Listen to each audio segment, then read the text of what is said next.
आप सच्ची मानिए, पाप कैसे नष्ट हो जाते हैं? जैसे स्वप्न में हमने 500 कत्ल किए, आप देख लेना, सही भजन चल रहा है, ठीक आचरण है आपके, तो पहला दोष पैदा होगा ये असहनशीलता।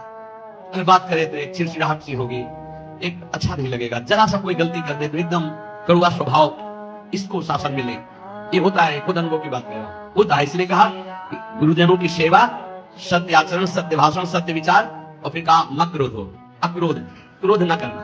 क्रोध के बहुत से आपके सामने उपाय भेजे जाएंगे जिससे आपको गुस्सा आ जाए, और आप गुस्सा न कीजिएगा, नहीं तो आपका जो भागवतिक पावर बना है वो क्षय हो जाएगा। बाबा तो इतनी जोर की बात किया, बाबा कहते हैं कि यदि क्षय करना है किसी को तो गुस्सा दिला दो, किसी के तप को क्षय करना है तो उसे गुस्सा दिला दो, और वो गुस्सा हो गया तो 1 महीने के भजन की ऊर्जा शक्ति छीन हो जाएगी। भजन तो नष्ट नहीं होता, लेकिन उससे जो अनुभूति होनी चाहिए वो नहीं होगी।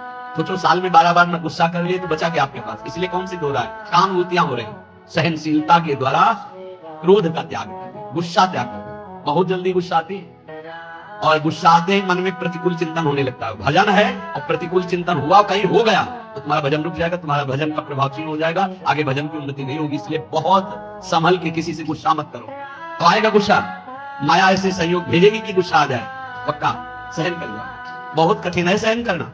अच्छा, आप जा रहे हो, कोई थूक दे आपके ऊपर, अरे 1 बार थूक दे, 2 बार थूक दे, 100 बार थूका एक नाथ जी के ऊपर, गंगा स्नान करके या गोमती जो भी वहां हो, महाराष्ट्र में कौन है, गोदावरी गंगा, तो वहां स्नान करके और बार बार ऊपर से गली में फूक दे, 100 बार थूका, नीचे उतर कर आया, साष्टांग दंडवत हुआ, गलती भी 100 बार थूका। बोले भैया तेरे जैसा कृपालु कौन होगा, एक दिन में 100 बार स्नान करवा दिया, वैसे एक दिन में 1 बार होगा, लेकिन 100 बार तेरी कृपा से बिल्कुल गुस्सा नहीं आया।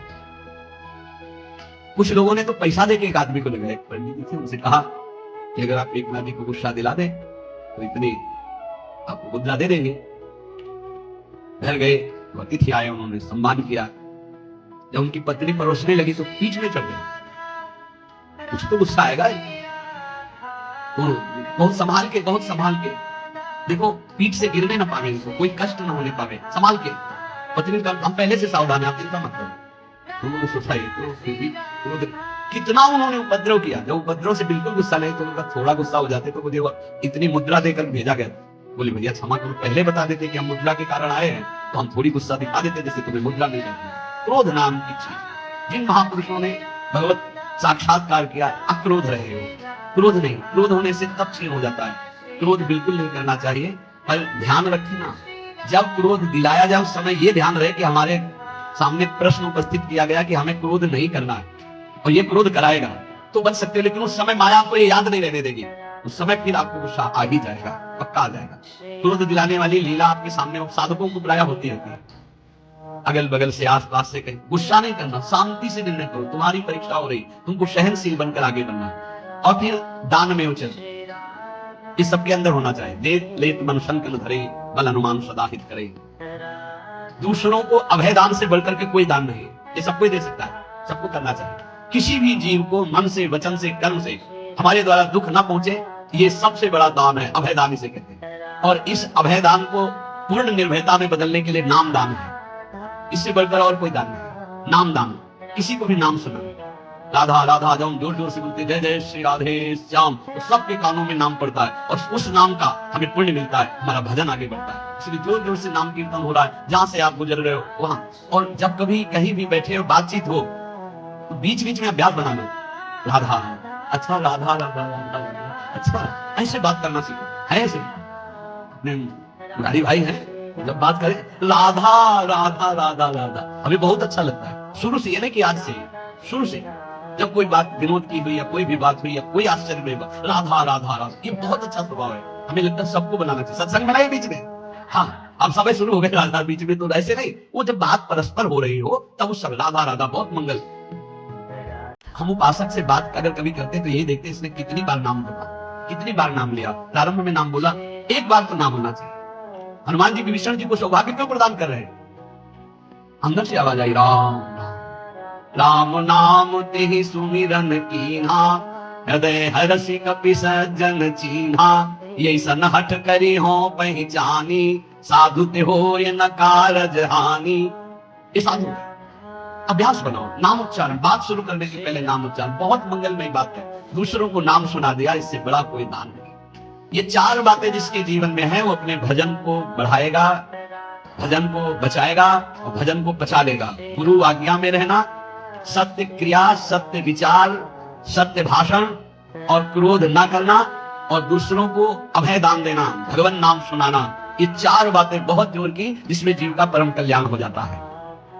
वेद का सार है सत्य, सत्य का सार है जितेंद्रियता और जितेंद्रियता का सार है त्याग, वैराग्य उपरति।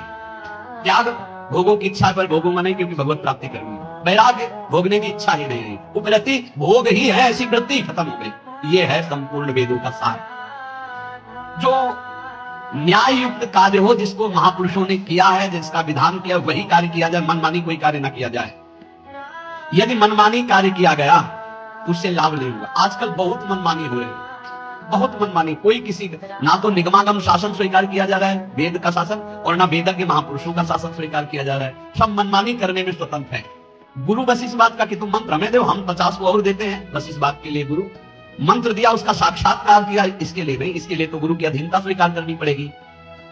कह रहे हैं कि यत् करोत्य शुभम कर्म शुभम वा यदि सत्तम अवश्यम तत्समाप्नोति पुरुषो नात्र संशयः।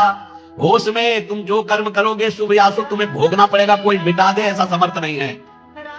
देख लो भाई, कोई मिटा दे ऐसा समर्थ नहीं, वो केवल वही मिटा सकते हैं जिन्होंने पूरी सृष्टि की रचना की, श्री भगवान, दूसरे की सामर्थ्य नहीं। इसलिए हमें विश्वास नहीं। ये इसलिए बता रहे, कह रहे यत् करोत्य शुभम कर्म शुभम वा यदि सत्तमम अवश्यम तत्समाप्नोति पुरुषो नात्र संशयः। अवश्य भोगना पड़ेगा जो कर्म किए। इसीलिए हम कह रहे हैं किसी पर ये मत सोचो कि तुम्हारे कर्म को कोई नष्ट कर देगा, कोई नहीं, कोई नहीं। भगवान के पिता दशरथ जी का ये कर्म श्रवण कुमार का धोखे में बद हो जाना क्या नहीं मिटा सकते थे? उनके पिता ने साथ दिया, जैसे मैं पुत्र वियोग से मर रहा हूं ऐसे तू तरफ करके मरेगा। तो वैसा ही पूज्य महाराज दशरथ जी हा राम कहकर के प्राण त्यागी। इसलिए बहुत होश में अगर गलत कर्म करोगे तो उसको भोगना पड़ेगा। और ये भ्रम छोड़ दो कि कोई तुम्हारे दान पुण्य सेव संतरा देने करके तुम कोई जंतुर अंतुर बनवा कर अपने पाप कर्म को मिटा दोगे। मुझे समझ में नहीं आता, क्योंकि हमारा शास्त्र ऐसा नहीं। बड़े बड़े महापुरुषों को भोगना पड़ा है, और उनकी तो बात क्या, जो ईश्वर को टिके साधारण को ऐसे मिटा सकते हैं। यत् करोत्य शुभम कर्म शुभम वा यदि सत्तमो। भाई ध्यान करो, कोई भूल करके पाप मत करो, नहीं तो उसे भोगना पड़ेगा, अवश्य अवश्य भोगना पड़ेगा। कोई नहीं मिटा सकता, संसार में कोई नहीं मिटा सकता। इसलिए सताम धर्मेण वर्तेत क्रियाम शिष्टवदाचरेत् असंक्लेशेन लोकस्य वृत्तिं लिप्सेत वै द्विज। जो सत्पुरुषों ने आचरण किए हैं, जो सत्पुरुषों ने आचरण का विधान किया है, उसके अनुसार जो आचरण करता है वो धर्म है, और धर्म करने वाला कभी दुखी नहीं होता। तो आप कहोगे धर्मराज युधिष्ठिर को 12 वर्ष का वनवास, 1 वर्ष का अज्ञातवास मिला, धर्म करना क्या, वो तो धर्मराज है। तो जुआ खेलना अधर्म है, उपहास करना किसी का अधर्म है, किसी को नीचा दिखाना अधर्म है, अधर्मियों की सभा में बैठना अधर्म है, कई तरह की बातों का अधर्म। जान रहे हैं कि महाराज धृतराष्ट्र इस समय अधर्म से युक्त है, तो उनकी आज्ञा का पालन नहीं करना चाहिए। जान रहे हैं कि छल कपट अधर्मी शकुनी है, पासा वो चल रहा है, जीत उनकी हो रही, खुला अधर्म, खुला अधर्म का खेल हो रहा है, कैसे स्वीकार कर लिया। और जीत कीड़ा अधर्म है, मदिरा पीना, व्यभिचार करना, मांस खाना, तीर कीड़ा करना, ये सब एक लाइन में रखा गया है। इसीलिए महाराज को 12 वर्ष का वनवास, 1 वर्ष का अज्ञातवास भोगना पड़ा। सत्पुरुषों द्वारा पालित धर्म के अनुसार बर्ताव करे। जो संत पुरुष आचरण करने का विधान करते हैं, शास्त्र विधान करता, वैसे ही कभी दुख नहीं मिलेगा। ध्यान रखना, अधर्म करने पर ही दुख का परिणाम भोगना पड़ता। ये जो हमारे नाना प्रकार के शारीरिक मानसिक क्लेश हैं, ये हमारे पाप कर्म का परिणाम है। भली भांति कोई भी कर्म करने के पहले विचार करो, तो अंदर से सबके भगवान सदगुरु रूप में बैठकर उत्तर देते हैं कि तुम गलत करने जा रहे हो, मत करना। दूसरे लोगों के किए हुए कर्म को देखकर मत करो। बहुत लोग ऐसा करते हैं। अब तो सब नरक जाएंगे, तुम भी जाओगे क्या? तुम सत्संगी हो, तुम्हारा विवेक जागृत होना चाहिए। सब अगर 1000 लोग हैं, 1000 गलत कर रहे हैं, तो एक सही चलो तुम अपने मार्ग पे, 1000 का अनुसरण नहीं करना। जीवन निर्वाह के लिए ऐसी वृत्ति अपनाओ जो धर्म पूर्वक हो, तो तुम सुखी रहोगे, तुम्हारा परिवार सुखी रहेगा। सब तरह से सावधान रहो कि तुम्हारे घर में अधर्म का 1 रुपया ना आने पाए। सावधान रहो। जैसे कुछ लोगों की मान्यता है कि संत जन अधर्म बचा सकते हैं। भीष्म पितामह जैसा महात्मा कोई होगा, 12 वैष्णवाचार्यों में है भीष्म जी, और अखंड बाल ब्रह्मचारी और अखंड चिंतन करने वाले भगवान का। और दुर्योधन का अन्न खाया, उन्होंने स्वीकार किया, बताया द्रौपदी को कि उस समय मेरी बुद्धि निर्णय करने में असमर्थ थी क्योंकि मैं दुर्योधन का अन्न खाया। अगर अधर्म का रुपया चला जाए तो महात्मा की भी बुद्धि को कमजोर कर दे, भ्रष्ट कर दे, फिर गृहस्थों की बात क्या। अधर्म के धन से बचना चाहिए। अधर्म का अन्न जो है वो बहुत हानिकारक है, इसलिए गृहस्थी में लोग सोचते हैं रुपया आना चाहिए, चाहे जैसे आवे। फिर जो रुपया आया 1 लाख और फिर घर में जो 10 लाख निकालने का वो बनाएगा हिसाब किताब, अमुक को ये रोग हो गया, अमुक ये नष्ट हो गया, अमुक ये हानि हो गई। इसलिए हमारा शास्त्र कहता है सर्वोपायस्तु लोभस्य, सब उपाय करो कि लोभ से कोई अधर्म का धन ना आ जाए तुम्हारे घर में, सावधान रहना। कितने पवित्र होते हैं पुराने लोगों के विचार।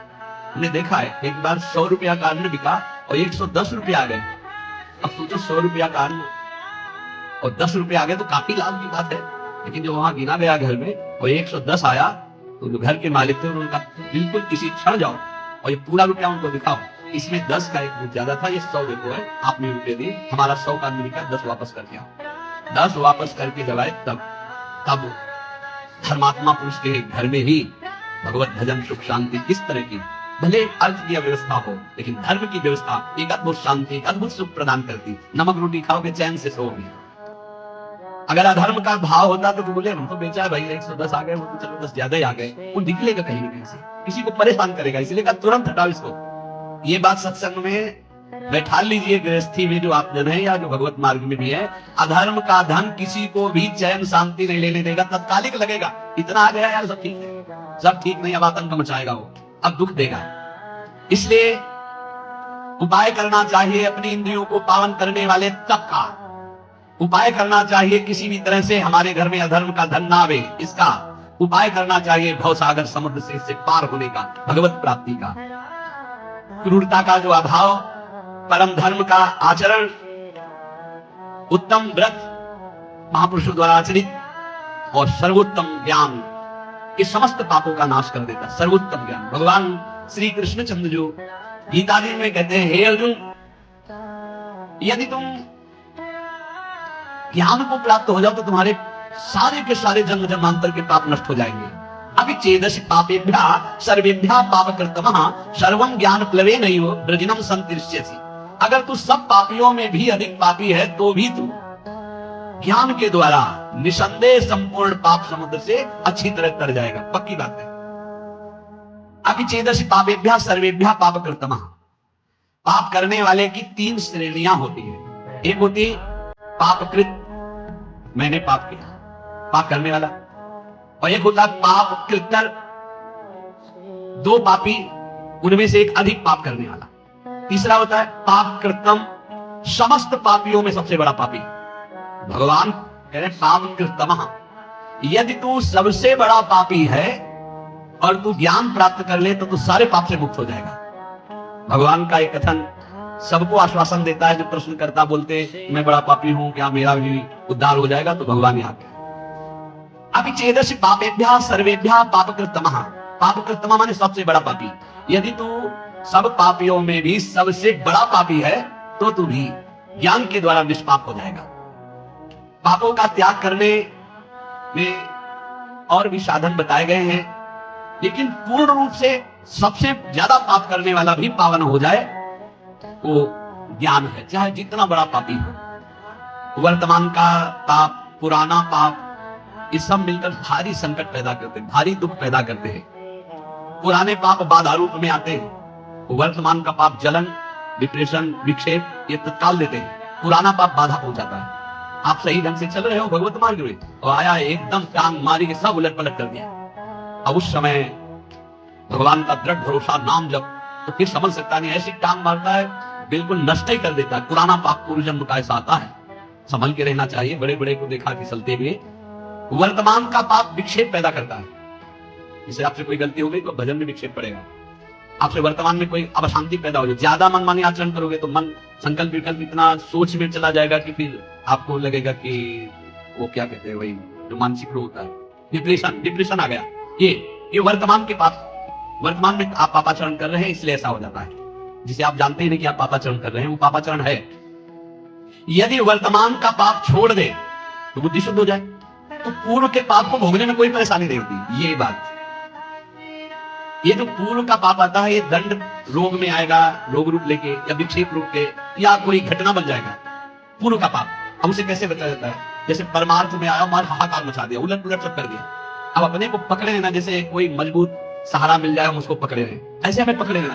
कुछ भी हो जाए, मार डाले जाए, श्री जी को नहीं छोड़ेंगे, गुरु जी को नहीं छोड़ेंगे, कुछ भी हो जाए, कुछ भी हो जाए, आप पकड़े रहो, पकड़े रहो, पकड़े रहो, हवाई निकल गई, सब खत्म, ये ठीक। अब वो उसके विरोध में आ गया, इतने दिन भगवान का भजन किया, इतने दिन गुरु की शरण में रहे, यार कोई साथ नहीं देता, अब अपने कर्मों से भोगना ही पड़ता है, सब अपने को संभालना पड़ता है, कहीं कुछ नहीं भक्ति में। अब वो पाप आया था, गिरा के देता चला गया। पूर्व का पाप वर्तमान का यदि पाप नहीं है तो कुछ नहीं बिगाड़ पाएगा, और वर्तमान में यदि पाप है तो पहले ही बुद्धि को मलिन किए हुए पूर्व का पाप आके आपको नष्ट कर देगा। यदि इस बात को समझो कि 100 वर्ष से घना अंधेरा है और वहां एक दिया से लाइट खींच दी गई, अंधेरा नष्ट होगा ना, जितनी जगह में प्रकाश है। ऐसे ही ज्ञान जो है अनंत जन्मों के पापों को तत्काल नष्ट कर देता है। चेत भगवान कह रहे ऐसा पापी जो सब पाप खूब किए हुए है, स्वयं परमात्मा में तो कभी लग नहीं सकता, पापी आदमी कभी नहीं लग सकता, परंतु लग ही नहीं सकता ऐसी बात रही है, स्वयं से नहीं लग सकता। पाप करने वाला स्वयं से भगवान में नहीं लगता। कैसे लगता है? किसी महापुरुष का संग होता है, कोई प्रवचन उपदेश अचानक अनिच्छा से सुने। जैसे एक दिन एक भाई आए थे, वो कह रहे थे मैं बताना चाहूंगा कि मैं घोर नास्तिक, कभी किसी शास्त्र संत भगवान कोई चर्चा नहीं। एक दिन ऐसे ही कर रहा था तो आपका प्रवचन आया, देखिए क्या नाटक पूरा फूला बोले, उस दिन से फंस गए। आज तक हम मुक्त ही नहीं हो पा रहे हैं, अब तो और कुछ देखने ही नहीं रहेगा, अब तो बस इंतजार रहता है कब सत्संग पड़े, कब कार्तिक पड़े। बदल गया, जीवन बदल गया। क्या हुआ? भगवत शब्द कान में गए, जीवन का परिवर्तन कर दिया। बोले पापी लोग, मनुष्य जो पाप आचरण करते हैं, स्वयं से भगवान में कभी नहीं लग सकते, पर लग ही नहीं सकते ऐसी बात नहीं। किसी महापुरुष का संग हो जाए या कोई ऐसी विपरीत घटना परिस्थिति घट जाए कि उसका कोई साथ ना दे, और फिर उस समय कोई उसे भगवत मार्ग बताने वाला मिल जाए, या कोई ऐसा वातावरण उसको मिल जाए जिस वातावरण में भागवती, ऐसे ही अचानक किसी कार्य से वृंदावन आया, अच्छा सत्संग हो रहा है क्या, खड़े होकर सुन लिया, तो उसका तत्काल परिवर्तन हो सकता है। अन्यथा पापवंत कर सहज स्वभाव, भजन मूर्ति भाव लगाओ। पापी पुरुष का भजन में या भगवत मार्ग में या सत्संग में ऐसी कोई रुचि नहीं होती। सर्वं ज्ञान प्लवे नैव ब्रजिनम संतरिष्यसि। भगवान कह रहे हैं कि बहुत पाप किए हैं, लेकिन सदगुरु की शरण में बैठ गया और गुरु ने बताया, देख जितने कर्म होते हैं वो सब शरीर से होते हैं। शरीर से कर्म करने का जो वेग होता है वो अंतःकरण से होता है। अंतःकरण 3 गुणों से प्रभावित होता है, रजोगुण तमोगुण। उन्हीं गुणों के प्रभाव से अंतःकरण में प्रेरणा संकल्प विकल्प बनते, अंतःकरण से प्रेरित होकर शरीर से पाप बनते। तू तो दृष्टा मात्र है, तेरे से कोई कर्म नहीं हुआ, तू शुद्ध बुद्ध आत्मा स्वरूप है, ना तू कभी बंधा था ना कभी। ओ बात उसके बैठ गई। मूला भावे कुतः शाखा, मूल से ही काट दिया कि तू करता ही नहीं है। जे ही गुरुजनों ने ऐसा उपदेश किया तो स्वतः सिद्ध ज्ञान स्वरूप जीवात्मा है, जो भगवान का अंश है वो ज्ञान स्वरूप है। जे भी उसको ये ज्ञान हुआ, कह रहे मैं तो बड़ा भ्रम से फंसा हुआ था, अब तो शरीर से पाप होने नहीं देंगे और अंतःकरण में कोई पाप संकल्प बनने नहीं देंगे, क्योंकि अभी तक मैं समझ रहा था कि मैं ही करता हूं। अरे तो अंतःकरण गुणों से प्रभावित होकर गुणानुगुण वर्तन्ते मनुष्य पाप सर्वसा। अब नहीं, अब इस नौका में कोई छेद नहीं, ज्ञान रूपी नौका में बैठ गया, गुरु रूपी खवैया ने ऐसा डांड मारी कि भंवर से नैया पार हो गई। एक भी उसे पाप का फल नहीं भोगना पड़ेगा। ये ज्ञान का बहुत, मैं शुद्ध बुद्ध आत्मा स्वरूप हूं, ये जहां बोध हुआ, पर इसके लिए बस ये कि कोई घटना घटे उसके जीवन में, किसी संत की शरण में आ जाए या कोई सत्संग का ऐसा मिले जिसके आकर्षण होकर संत की शरण, बिना किसी महापुरुष के शरण में हुए ये ज्ञान तो हो ही नहीं सकता। और अगर ज्ञान हो जाए तो भगवान कह रहे हैं अभिचेदसि पापेभ्यः सर्वेभ्यः पापकृतमः सर्वं ज्ञान प्लवे नैव ब्रजिनम संतरिष्यति। वास्तविक आप सच्ची मानिए, पाप कैसे नष्ट हो जाते हैं? जैसे स्वप्न में हमने 500 कत्ल किए, जब जगे तो ना भागवतिक पाप लगेगा और ना भारतीय संविधान में दंड दिया जाएगा कि स्वप्न में तुमने 500 कत्ल किए, चलो तुम्हें फांसी की सजा होगी। कभी ऐसा नहीं हो सकता। ऐसे ही उमा का हूं मैं अनुभव अपना, सत हरि भजन जगत सब सपना। जब ज्ञान हो जाता है तो जैसे स्वप्न का कहीं भी दंड नहीं मिलता, ऐसे ही जागृत अवस्था का किया हुआ कुछ भी कर्म उसको बंधन में नहीं डाल सकता, सब खत्म हो जाते हैं। भगवान की जो भक्ति है, इन्हीं के पुत्र का नाम ज्ञान है। ज्ञान वैराग्य भक्ति के पुत्र है ना। शुद्ध ज्ञान होता है भगवान के चरणों से चित्त जोड़ने से, नाम जप करने से। अगर भगवान का भजन ना हो तो शुद्ध ज्ञान नहीं हो सकता।